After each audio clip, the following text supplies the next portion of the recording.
con ustedes nos quedamos en este debate en grupos o en este. Creo que en este, ¿verdad, autores? Buenas, doctores. Buenos días, doctor. Buenos días. Buenos días, doctor. Sí, con ustedes nos quedamos, creo, en potencial de acción, ¿correcto? Sí, profesor, en la última recuperación así fue. Ya, acá. Muy bien. Entonces vamos a pasar al último debate en grupos de esta primera parte y para luego pasar al electrocardiograma, ¿ya? Muy bien. Entonces vamos a dejarles para que hagan su deposición. Aquí vamos a agréguenle la última pregunta, que es ¿qué es el periodo de refractariedad? Vamos a ponerle acá. ¿Qué es el periodo de refractariedad? ¿Ya?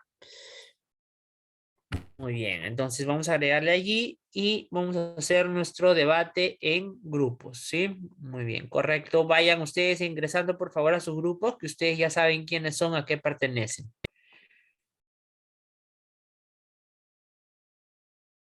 Bien, ingresen por favor a sus grupos, chicos, para poder empezar la dinámica.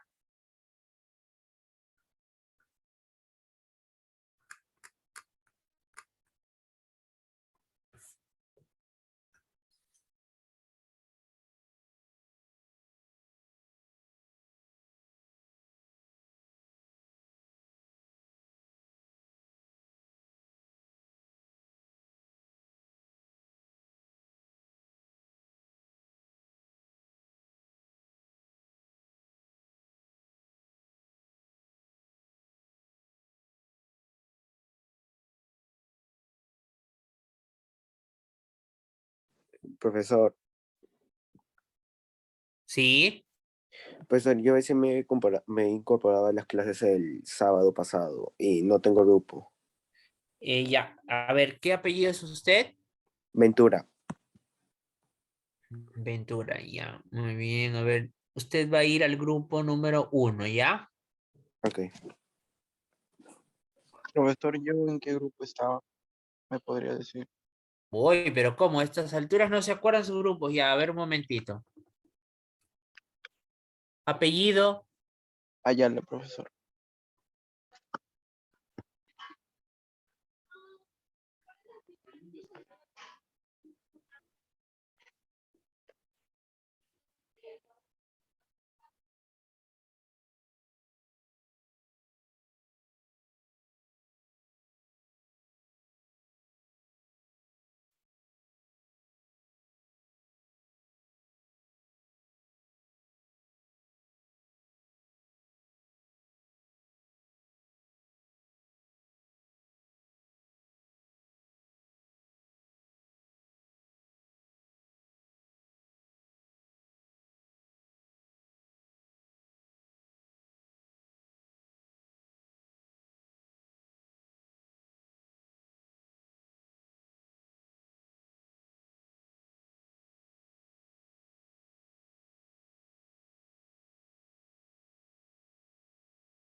Bien, vamos a empezar entonces. A ver, el grupo número 1. A ver, ¿quién quiere participar primero? Quiere, a ver, el doctor Garay. El doctor Garay, a ver, ¿nos puedes explicar la primera pregunta? Bueno, con respecto al potencial de acción, es cuando a una célula excitable le va a llegar una carga, pero de otra célula, y que esta puede cambiarle el voltaje, ¿no? Siendo más positivo o más negativo. Y, bueno, también el potencial de acción va a tener, va a ser de dos tipos, una rápida y una lenta. En la rápida va a constar de 5 fases, y en la lenta va a ser de 3. Muy bien, ya. A ver, ¿alguna otra intervención? ¿Alguien más quiere participar? Muy bien, a ver, la doctora Leslie. Podemos decir también que en el potencial de acción rápido se da en este tejido contráctil y también en el sistema de Purkinje, las de His, pero en el potencial lento se da ya también en los nódulos sinusal y auriculoventricular y depende mucho del calcio. Ya, correcto, muy bien. ¿Cuál es exactamente cómo se puede determinar, ¿no? ¿A qué se refiere con potencial de acción? Se refiere al cambio de voltaje, ¿cierto? A la diferencia de potencial, de voltaje. Entonces, normalmente en estado de reposo, un cardiomiocito tiene aproximadamente un voltaje de menos 90 milivoltios. ¿Y qué es el voltaje? Ustedes ya hemos visto que el potencial de reposo es, por ejemplo, la diferencia entre cargas positivas y negativas entre el interior y el exterior de la célula. ¿Por qué? Porque ustedes saben que afuera y adentro de la célula las cargas son diferentes, porque los electrolitos son diferentes. Por ejemplo, ustedes saben que afuera existe una mayor cantidad de sodio, ¿no? Mientras que existe una mayor cantidad de potasio en el interior y de la misma forma existe mayor cantidad de bicarbonato y de cloruros, que son aniones, hacia afuera, en los exteriores de la célula, ¿no? Así es la forma en la que más o menos se distribuyen. Entonces, esa diferencia entre los compartimientos y la forma en que cómo se distribuyen los electrolitos, cationes y anones, genera pues un potencial de voltaje, ¿no? Que se conoce como el potencial en reposo. Entonces, por convención, se mide la resta entre lo que está adentro menos lo que está afuera. Y esa cantidad es el voltaje que tiene el porcentaje, el voltaje transmembrana. El voltaje transmembrana en reposo es habitualmente menos 90 milivoltios. ¿Y qué es el potencial de acción? El potencial de acción es un potencial eléctrico que viene de otra célula, puede ser un cardiomiocito, por ejemplo, ¿no? O puede ser generado por la misma célula, o sea, una célula puede por sí sola generar un potencial de acción. Lo que pasa es que los músculos, habitualmente, como el miocito, por ejemplo, ¿no? Habitualmente no son autoexcitables, o sea, no pueden generar ellos mismos un potencial de acción. Pero esa es justamente una de las propiedades de la fibra cardíaca, que tiene la posibilidad del automatismo, ¿no? Es decir, de generar por sí solo su potencial de acción. Entonces, ¿qué pasa? Que cuando un potencial de acción sale de un miocito, rápidamente se distribuye a lo largo de los que están a los alrededores. ¿Por qué? Porque hemos dicho que los miocitos están comunicados por conexones, ¿no? Que comunican los citoplasmas de ellos y hacen que cuando se intercambian, pues se cambian las concentraciones de los electrolitos rápidamente, este cambio se contagia hacia los demás, ¿no? Y eso hace que se conduzcan rápido. ¿Ok? Bien, entonces el potencial de acción es la forma como yo cambio ese voltaje. ¿Cómo lo cambio? Hacia que sea cada vez más positivo, ¿no? Lo vuelvo cada vez menos negativo porque es negativo, que es menos 90 milivoltios, y lo vuelvo cada vez menos negativo hasta llegar inclusive a ser más positivo. A eso se le llama potencial de acción. Bien, a ver, el grupo número 8 que nos explique cuáles son las fases del potencial de acción, cómo se dan, de qué dependen, cuáles son molecularmente, cómo se dan. A ver, grupo número 8. Sí, profesor, ¿puedo hablar? Sí, claro.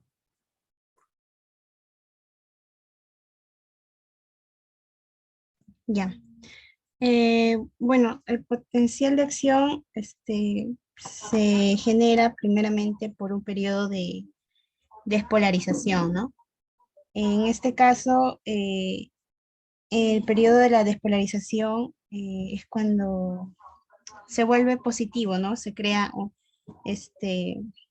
a ver cómo le explico un poquito, se vuelve más electropositivo. Después del periodo de la despolarización es donde aquí los canales de sodio se van a activar por medio del voltaje, ¿no? Y se van a abrir y van a ingresar lo que son los iones de sodio. Va a pasar a lo que es el pico más alto, que se va a producir el potencial de acción. Luego va a pasar a lo que es el periodo de la repolarización, que en esa parte ya va a ser el valor de sobreexcitación de la célula va a abrir lo que son los canales de potasio y va a provocar lo que es la salida de iones de potasio, ¿no? O sea, una salida masiva. Y en ese caso se va a disminuir lo que es la electropositividad. Y aquí este propósito que tiene la repolarización es de que se restaure, en este caso, el potencial de membrana en reposo. Y después, bueno, después de la repolarización sigue lo que es un periodo que se llama hiperpolarización, ya donde el potencial de membrana es negativo. En este caso. Ya, está más o menos bien. Lo que pasa es que hemos dicho, sí, claro, que hay una despolarización, una repolarización, pero hablar de despolarización y repolarización, como tú bien lo has dicho, cuando hablamos de despolarización es que se vuelve más positivo y repolarización es cuando otra vez vuelve a subasar e hiperpolarización es cuando se vuelve más negativo de lo que es, ¿no? O sea, por ejemplo, de menos 90 pasa, no sé, pues a menos 100, ¿no? Etcétera. Pero así. Pero lo que yo quiero que me digan es cuáles son las fases del potencial de acción. La fase 0, la fase 1, la fase 2, la fase 3. ¿En qué consiste? A ver, Leslie. Sí, bueno, en la fase 0, bueno, y a ver, el potencial de acción rápido consta de 5 fases del 0 al 4. En la fase 0 comienza la apertura de canales de sodio y esa elevación es la despolarización. Y llega al umbral de más 25, donde luego seguiría en la fase 1, donde se va a repolarizar. Y eso comienza con la desactivación de canales de sodio y por lo tanto se activan los canales de potasio. En la fase 2 vemos ahí como una meseta que es que cargas iguales. Si no me equivoco es isopolarización. Bueno, ya están iguales y es importante porque ahí se da la contracción. Y en la fase 3 es la caída después de, exacto, ahí se da una repolarización y se da porque los canales de sodio salen por, ¿cómo se diría? Salidas lentas. Y ya en la fase 4, donde vuelve otra vez a menos 90. Y bueno, este es el descenso del potencial hasta repolarizarse por completo.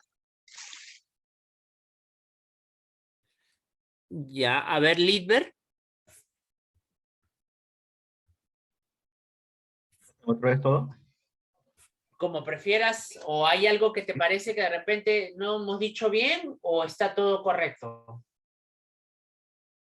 A ver, en forma de resumen, bueno, la fase 0 es una fase de despolarización. Aquí los canales rápidos de sodio se van a abrir, ¿no? Ya tanto en la fase 1, que es la fase de la repolarización inicial, por así decirlo, aquí los canales rápidos de sodio se van a, lo que en la fase 0 se abre, aquí en esta fase los canales de sodio se cierran, ¿ya? Ahora, en la fase 2, que vendría a ser la fase de la meseta, aquí los canales de calcio se abren y los canales rápidos de potasio se cierran. En la fase 3, aquí ya viene a ser una repolarización rápida Y aquí los canales de calcio se cierran, ¿no? Y los canales lentos de potasio se van a abrir. Y por último, pues en la fase 4, que viene a ser, ¿no?, la fase de la potencial de membrana en reposo, nos dice que sus valores promedio son aproximadamente entre menos 80 a menos 90 milivoltios, ¿no? Solamente para agregar eso, por eso. Ya, muy bien. Miren, para que quede bien claro nada más. Miren, les voy a explicar rápidamente porque tiene que quedar bien claro. ¿Por qué? Porque este es el sustento. Aprender esto de las fases del potencial de acción es el sustento de cómo ustedes van a entender más adelante cuando lleven cardiología y fisiopatología, cómo se dan las arritmias y cómo funcionan los antiarrítmicos también. Miren, en la fase 0, ustedes tienen para empezar que tienen una célula en reposo, menos 90 milivoltios el voltaje, ¿ok? Entonces, ¿qué pasa? Que por algún motivo, ya, la polaridad de la célula cambia y hace que se aperturen los canales rápidos, se llaman canales rápidos de sodio voltaje dependientes. ¿Por qué? Porque requiere de que lleguen a un voltaje determinado para que esto se aperture. ¿Cuál es ese voltaje? Menos 70 milivoltios. Entonces, ¿qué hace que un voltaje pase de estar de menos 90 a menos 70? Por ejemplo, que venga otra despolarización de la célula contigua, cambia el voltaje, aumenta, lo hace más positivo, llega a los 70 y apertura los canales de sodio. Al aperturar los canales de sodio, que se llaman rápidos porque permite la entrada sumamente rápida de sodio, el sodio, que es un elemento positivo, pasa al intracelular y eso hace que el voltaje que era negativo se haga cada vez menos negativo hasta llegar inclusive positivo de más 25 milivoltios. Una vez de que el canal de sodio ha llegado, detecta los más 25 milivoltios del voltaje de la membrana del día de ese momento, ¿no? Inmediatamente se cierran. Pero a la par de que se cierran, se aperturan canales rápidos de potasio. Y esos canales rápidos de potasio permiten la salida del potasio. ¿Por qué? Porque yo sé que a diferencia del sodio, el potasio hay más en el interior de la célula comparado que afuera. Entonces, según mi ley normal, dice que va de mayor a menor concentración. Entonces, el potasio va a querer salir de la célula. Y al salir de la célula, miren, estoy dejando que se escape una carga positiva del interior de la célula, a diferencia de lo que pasaba con los canales rápidos de sodio, donde más bien entraban cargas positivas. Esta salida de la carga positiva genera que el voltaje, que era más 25, comience a caer otra vez. No tanto en picada, pero sí cae considerablemente hasta llegar a un voltaje de 0. Cuando llegamos al voltaje de 0, se activan unos canales que son también dependientes de voltaje y que se llaman los canales de calcio tipo L dependientes de voltaje. Que si ustedes se acuerdan, lo habíamos hablado en la primera clase de cardiovascular, ¿no? Y que eran los que permitían la entrada del calcio dentro de la célula. Además, permitían también que el calcio del res saliera dentro de la célula y eso se uniera a la miosina y lactina y se contrajera, ¿cierto? Entonces, ¿qué pasa? Que estos canales tipo L permiten la entrada del calcio hacia el interior de la célula, cosa que también ya lo habíamos visto, ¿se acuerdan? Ok, entonces como ustedes tienen una carga positiva que sale, pero también una carga positiva que entra, ¿no? Eso hace que el voltaje se mantenga estable en 0. Por eso esta zona se llama la fase de la meseta, ¿ya? Y además, como en esta zona ingresa el calcio, este calcio nosotros lo utilizamos para la contracción muscular. Entonces, por lo tanto, en esta zona es la que se da, en este tiempo es el que se da el inicio de la contracción muscular. Luego llega un punto en el cual los canales de potasio rápido se cierran los canales de calcio también, pero se activan unos canales que se llaman los canales lentos de potasio, que dejan también salida de potasio y que por lo tanto permiten la repolarización, es decir, llegar al voltaje que teníamos antes, ¿no?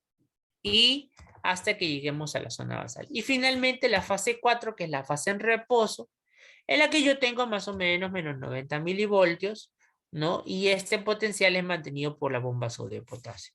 Entonces, lo que yo les decía, miren, acá está la gráfica con cuáles son los elementos que salen y que entran, lo revisan. Y lo que yo les decía es que hay un acoplamiento entre la excitación y la contracción, ¿no? Entre lo que se activa, y miren, en la meseta y la respuesta contráctil. ¿Por qué? Porque en este punto es el que entra el calcio, pues, ¿no? Que es el responsable de la contracción cardíaca.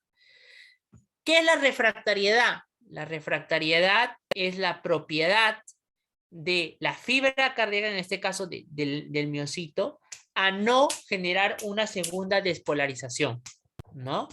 O sea que por más que venga en este punto, miren, hasta acá, si viene algún estímulo que lo excita, es decir, de afuera de la célula, no va a poder generar otro nuevo potencial de acción. Eso se llama refractariedad. Absoluta, porque absolutamente ningún estímulo que llega hasta este punto va a poder estimular nuevamente el cardiomiocito. Luego de eso viene algo que se llama la refractariedad relativa, que es a partir de la fase 3 y la fase 4, en la cual si un estímulo viene antes de tiempo, sí puede generar que se genere otro nuevo potencial de acción, y la espiga acá antes de llegar a la repolarización, otra vuelta vuelve a subir la espiga, ¿no? Esa es la refractariedad. Muy bien. Esto es para que ustedes lo lean, ¿no? Cómo varían. Y finalmente, la otra pregunta era, ¿qué es el potencial de acción? Muy bien, a ver, el grupo número 5. Grupo número 5, ¿qué es el potencial de acción lento y cómo se caracteriza? Según lo que han leído.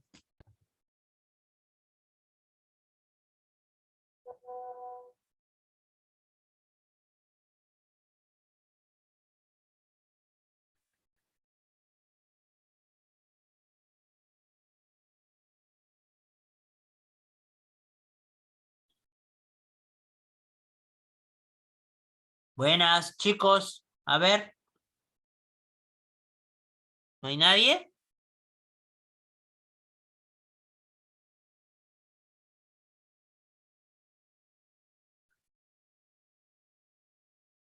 Profesor, Profesor, sí, Sí. bueno, el potencial de acción, bueno, ese va a ser simplemente la descarga y la carga de la membrana celular, o sea, despolarización y repolarización. Pero ¿cuál es la diferencia entre el potencial de acción rápido y lento? Doctor, puede ser por sus fases, porque en el rápido encontrábamos 5 fases y en el lento vamos a encontrar 3. Y también depende del lugar en el que se da. Este se da en los nódulos. Ya, claro. Los potenciales de acción lento se dan en los nodos AB y en el nodo SA. Y tenemos la fase 4, la fase 0, la fase 3, ¿no? Etcétera. Entonces, ¿en qué diferencian? En los canales, ¿no? Miren ustedes, la fase 4, que habitualmente es casi plana, en el caso de perdón, a ver.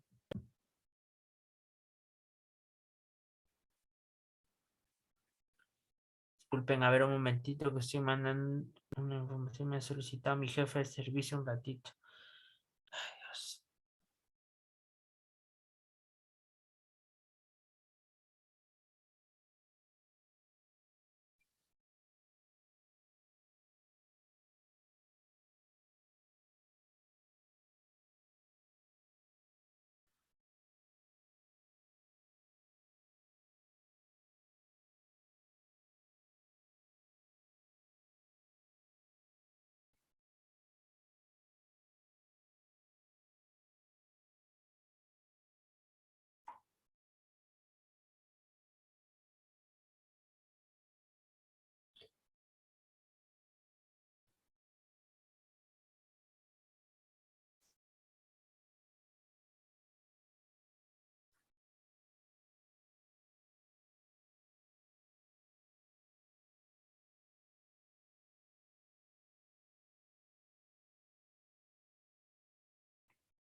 Ya, perdón. Como les decía, el potencial de acción lento es el que, como ustedes han dicho, se da en el nodo AB y nodo SA, ¿no? Y la principal diferencia son cómo se dan, ¿no? La fase 4, por ejemplo, que es una fase plana, miren, aquí se va elevando poco a poco y permite la entrada del sodio a través de los canales IF, ¿no?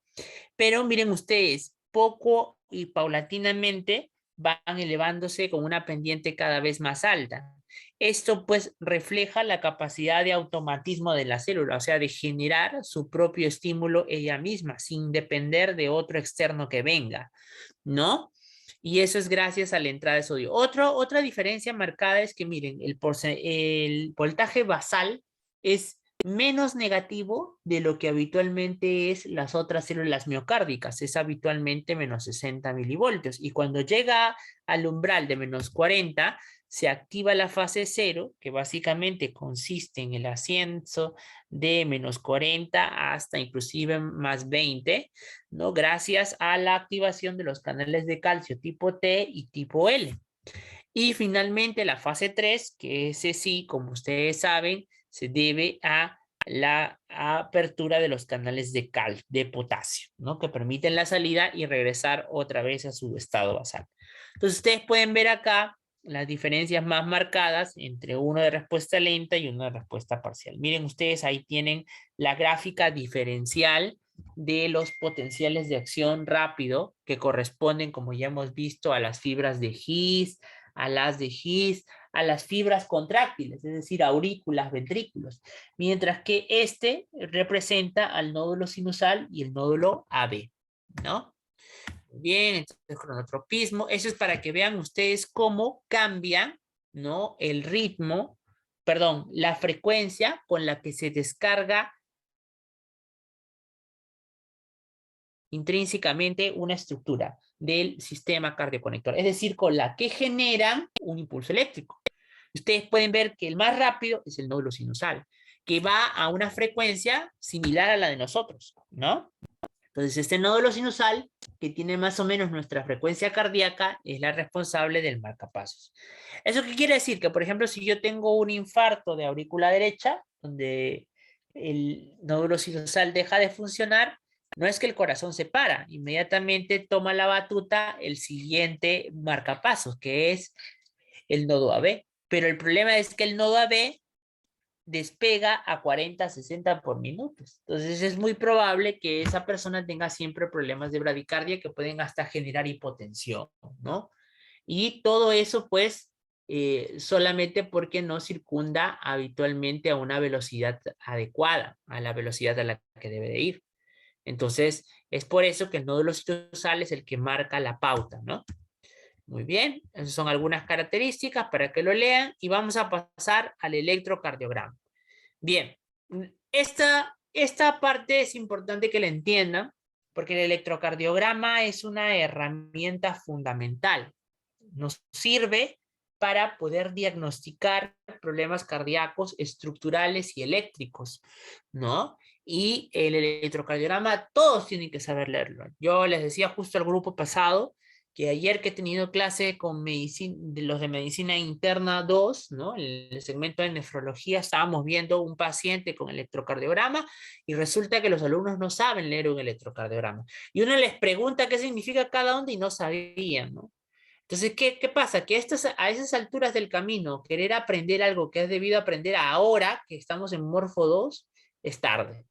Entonces es muy probable que nos vamos a quedar con conocimientos muy vacíos todo el tiempo. Entonces tenemos que aprender. Esta clase solamente vamos a hablar de aspectos teóricos acerca de algunas cosas de el EKG, pero más a fondo lo van a tener ustedes, tienen su taller especial en la práctica. ¿Sí? Bien, vamos a empezar entonces con nuestro debate en grupos. ¿Sí? Tienen ustedes igual 5 minutos, ya saben.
Bien, a ver, tenemos quienes quieren participar. Primero el doctor Garay y luego el doctor Jesús Chávez. A ver, doctor Garay.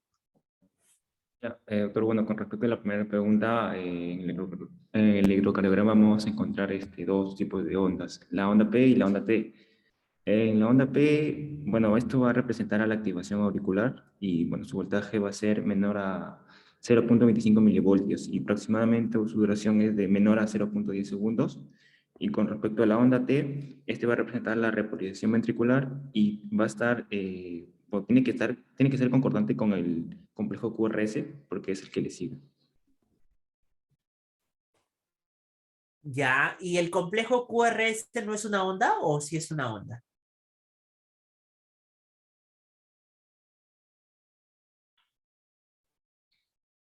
Sí, es una onda de ¿Profesor? polarización. Claro, ¿no? El complejo QRS es la onda de despolarización ventricular, o sea, representa la despolarización del ventrículo. Acuérdense, son tres ondas. La onda P, que representa la despolarización de las aurículas, la onda QRS, que son un complejo de tres ondas, que representa la despolarización del ventrículo, y la onda T, que representa la repolarización del ventrículo. Eso quiere decir que el momento en el cual retorna, ¿no? Retorna a su estado basal otra vez el ventrículo, ¿no? Eso es, chicos. Muy bien. Muy bien. A ver, la siguiente pregunta.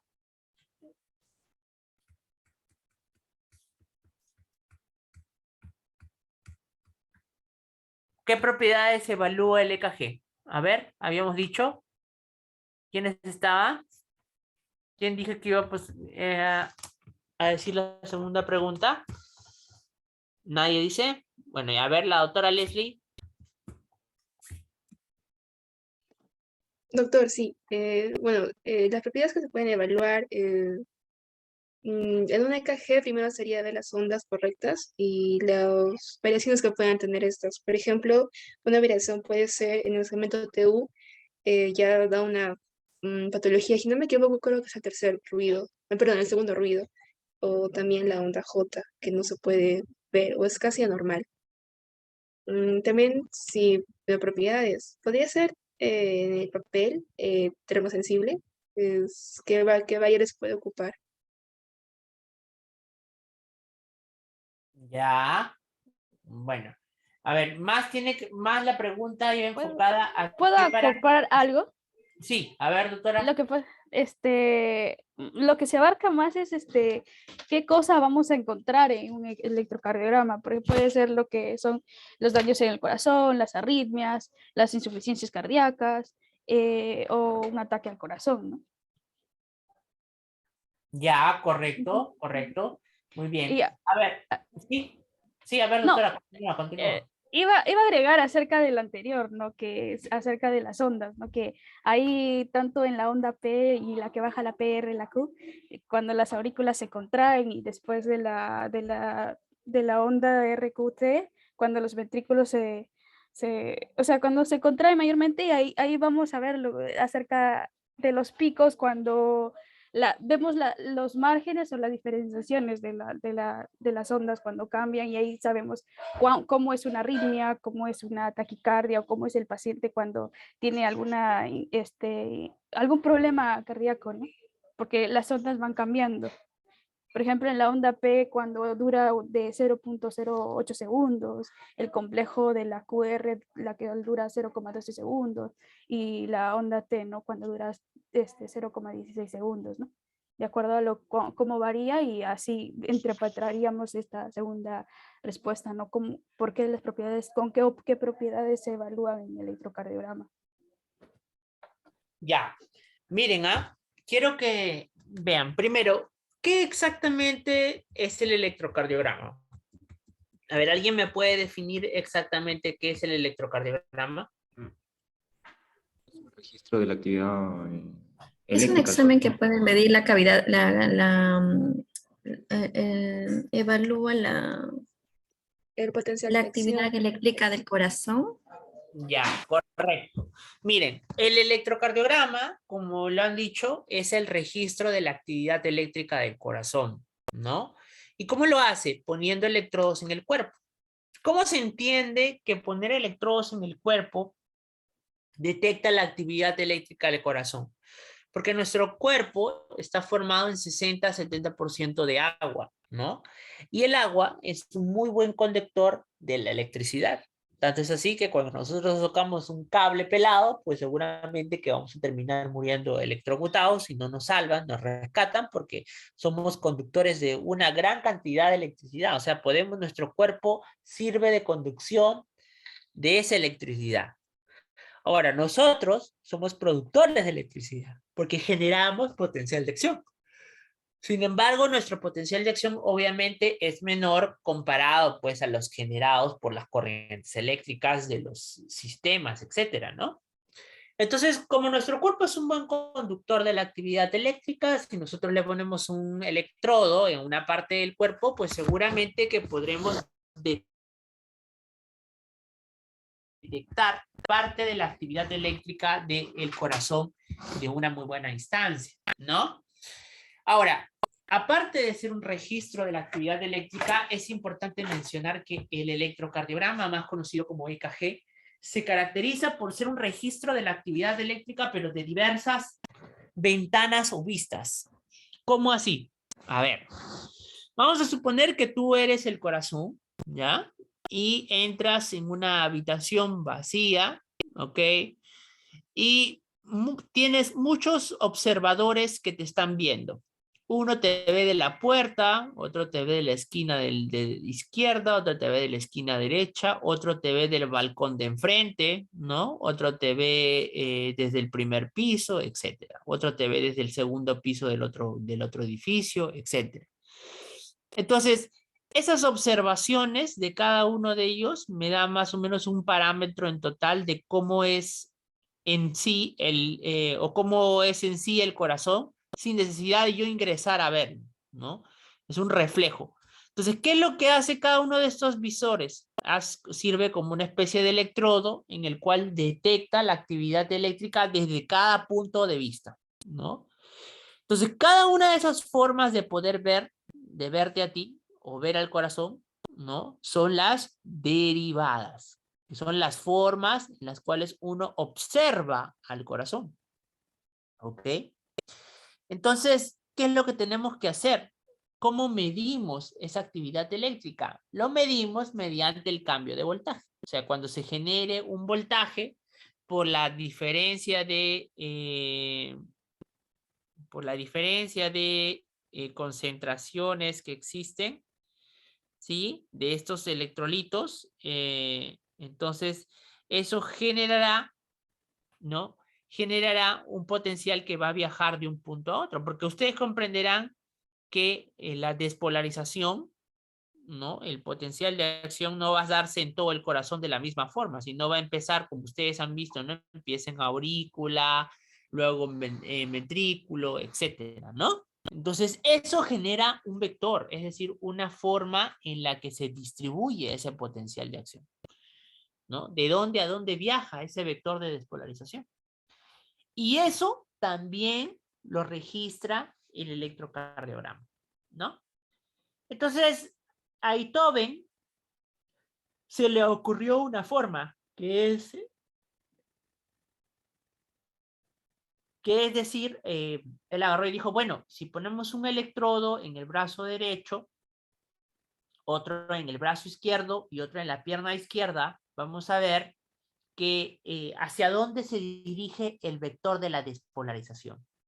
Y él determinó que en ese sentido, en el caso de, miren ustedes, el de arriba, el vector de despolarización se iba del brazo derecho al brazo izquierdo, ¿sí? El vector de abajo se iba de la pierna izquierda al brazo izquierdo, ¿no? Y en el caso de la derivación 2, en realidad no iba hacia ese lado, hacia el lado derecho, sino que más bien se alejaba de ese vector, ¿no? Por eso era como si esa derivación 2 prácticamente lo viera como espejo, ¿no? Al revés, ¿sí? Entonces, eso ha hecho que yo haga dos formas de poder ver al corazón. Lo veo de manera vertical, como ven acá, ¿no? O lo veo de manera horizontal, como lo ven acá. Cuando yo lo veo de manera horizontal, las derivadas pueden ser de monopolares o bipolares. ¿Qué significa eso? Traduciendo, miren, ¿eh? Bipolares significa que yo agarro y le pongo los electrodos, miren ustedes, brazo derecho, brazo izquierdo, pierna izquierda, pierna derecha.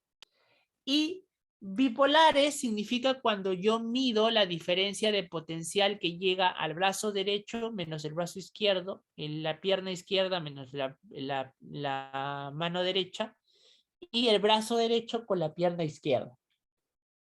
¿No? El derecho de acá no le hago caso porque este derecho que lo utilizamos habitualmente como tierra, ¿no? Ustedes saben qué significa tierra cuando hablamos de un dispositivo eléctrico, ¿sí? Entonces, eso es unipolares y esos detectan, ¿no? Los monopolares es cuando pones la diferencia igual de potencial, pero, ¿no? Pero entre el brazo derecho y ya no el brazo izquierdo, sino el centro, en este caso es el corazón. Igual, el monopolar es el brazo derecho, brazo izquierdo y el centro, y pierna izquierda y el centro.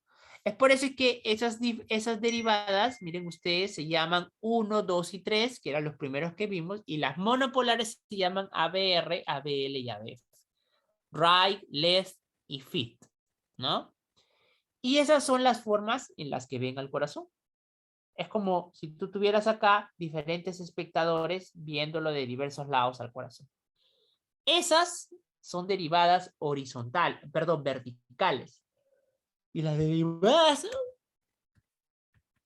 horizontales son estas de acá, que son las que ven al corazón de cerquita ya, ¿no? Miren ustedes, ahí tenemos las llamadas derivadas precordiales, que son las que ustedes ven acá. ¿Y dónde se ponen, doctora? Ahí está. Eso no lo voy a explicar porque eso ustedes se lo tienen que aprender de memoria. ¿Por qué? Porque estudiante o médico que se respeta, no es posible que no sepa hacer un electrocardiograma. No sabe ni dónde colocar los chupones de los electrodos, ¿no? Ahí están. ¿Ok? Son desde B1 a B6, porque son 6 derivadas precordiales y 6 derivadas verticales, ¿no? Muy bien. Y todo eso me dibuja esto, pues, ¿no? Una serie de gráficos que me representan una serie de líneas que representan la despolarización y la repolarización de estructuras del corazón. Pero en general todas, a pesar de que se ven muy diferentes porque son diversos puntos de vista, es como que tú tengas una foto de la misma persona en el mismo lugar, pero tomada desde distintos fotógrafos, ¿no? Entonces, representan un esquema general, que es este que les he dicho. De ahí de la pregunta que les hice, ¿cuáles son las ondas que dibujan un electrocardiograma? Para empezar, ¿cómo se dibuja la onda del electrocardiograma? Cuando los electrodos detectan una carga eléctrica, pues el cursor, el bolígrafo, se mueve, es para esto un bolígrafo que quema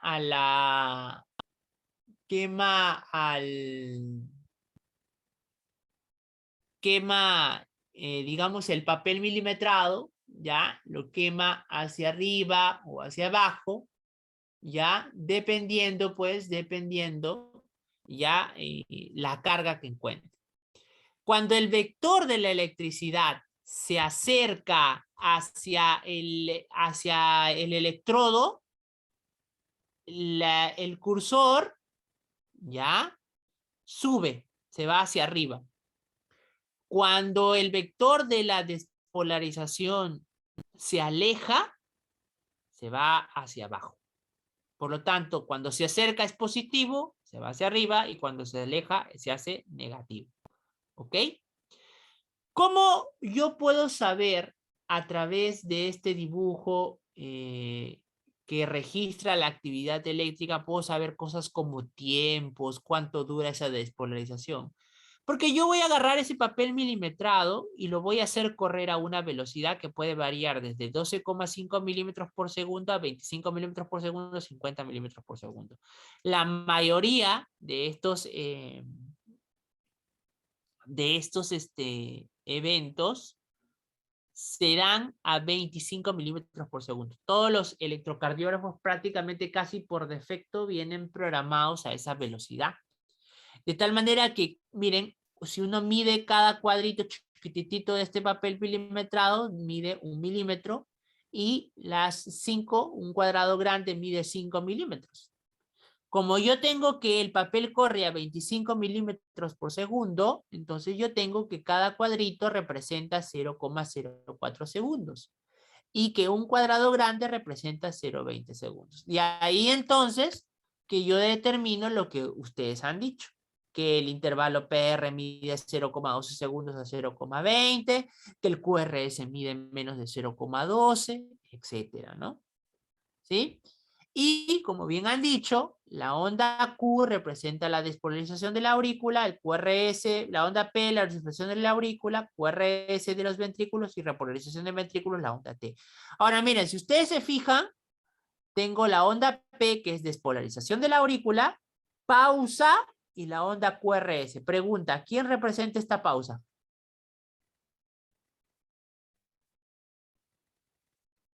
El segmento PR. Ya, muy bien, pero ¿a qué estructura del sistema cardioconector me representa? ¿Quién genera esta pausa? ¿Ya se olvidaron? ¿Quién causa la pausa que hace que el impulso se demore en llegar desde la aurícula al ventrículo? ¿Quién generó una pausa? El nodo sinusal. ¿El nódulo sinusal?